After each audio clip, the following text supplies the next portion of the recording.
Hey there, this is Patrick Cassell. I wanted to come today and talk about a lot of questions that I've been getting recently, which is surrounding when is it the right time to leave my agency job?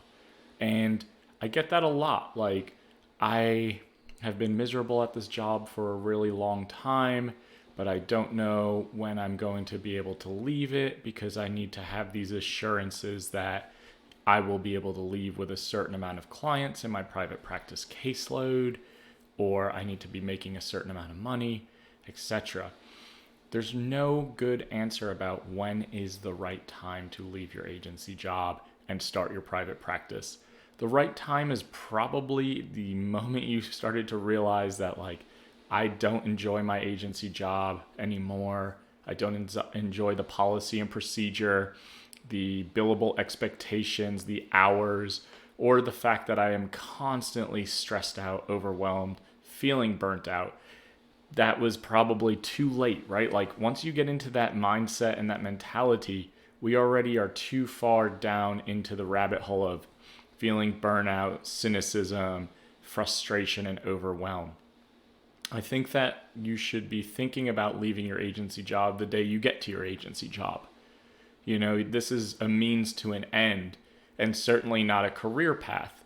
And I think that mentality has changed over the years where, a lot of people are not going to just stay in one place and thinking more so about how do you get into private practice and start working for yourself.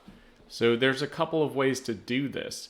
And I know a lot of people think like I need this security and safety and this safety blanket to say, once I have X amount of clients built up in my private practice, I'm going to leave. And I'll tell you a story about that. I did that. I wanted to leave my agency job for years, and I started a private practice part-time at night. And I started to get full, and I was like, wow, this is really fantastic. I have 15 clients now. I'm seeing 3 or 4 people a night. I was working a lot of hours, but it was really exciting. And I thought, I'm finally going to build up the courage to leave my job and put my notice in. I was a supervisor at the time. I felt all of these weird obligations to stick around longer than I should have.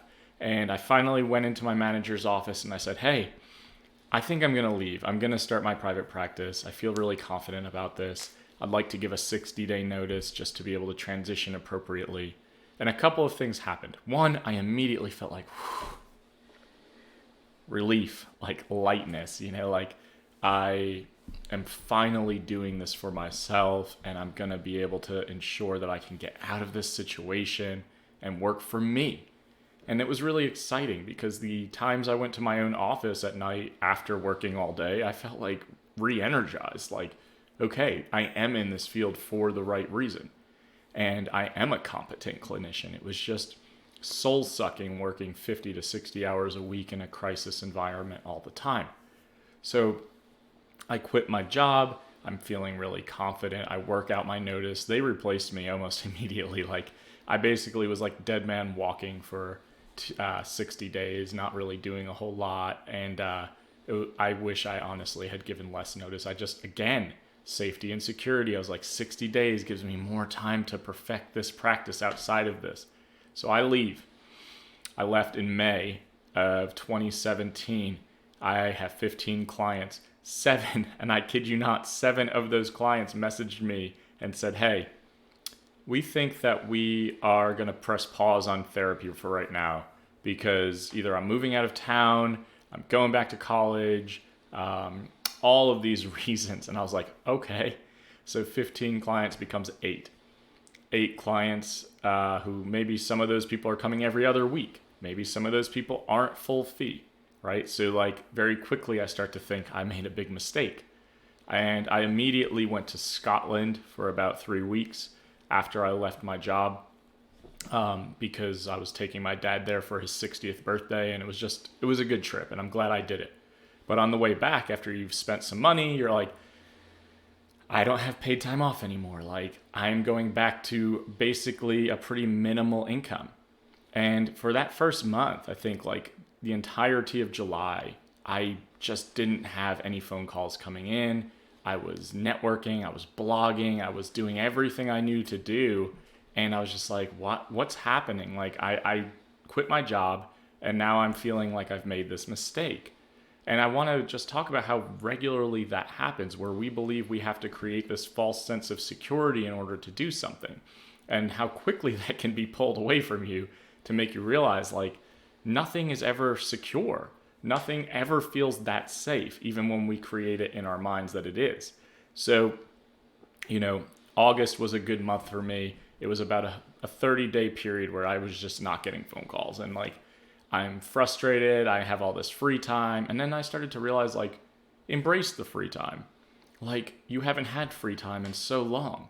So go to coffee shops and just work on your website and meet with other therapists and professionals for lunch and go on a hike with your dog, or like do the things that you really want to do right now to decompress, settle the nervous system down. After being in years of crisis work where you're constantly on the move and on the go and feeling like I have to do more, I have to do more. So that started to work out for me. August comes and I start getting like the floodgates opened, and I kept getting referral after referral after referral. And I'm like, okay, this is kind of like validation that you made the right decision. This is good reinforcement. You're going to be fine. But it did take that moment of like, I really have to dig deep into my resourcefulness and resiliency to say, I just have to be okay with the unknown, because that's what it is. When you're leaving a paycheck where every other Friday I'm getting a paycheck and it's for this amount, that feels safe, that feels secure. When you leave that, we take away that safety and security. So that's why it feels so intimidating to think, well, how am I going to move from that into this? And there is no way to ensure that your caseload is going to be optimally set while you leave your job. You have to just trust the process and step into that new territory. If you've already been thinking about leaving, if you've already been thinking, I want to be my own boss, then you've already made that decision. Because you know as well as I do, there are plenty of therapists who work in agency jobs who will never leave. And there's nothing wrong with that. But you can see it on their faces. Like, they're burnt out, they're tired, they're exhausted, they're cynical. They're really not that fun to be around. They make you second guess your own professionalism and whether or not you got into the right field. You start to second guess all the systems in place that keep people without receiving help. I mean, it's really, really heavy stuff. So just the ability to recognize, like, if you are thinking about private practice ownership and small business ownership, you've already made up your mind. It's just about taking that step, taking the leap, and just betting on yourself. And it's a process. Small business ownership is not an easy thing. There are ups and downs, but the beauty of it is you get to do it for you. You get to set your own rates. You get to see people when you want to work. You get to work with the clientele that you want to work with.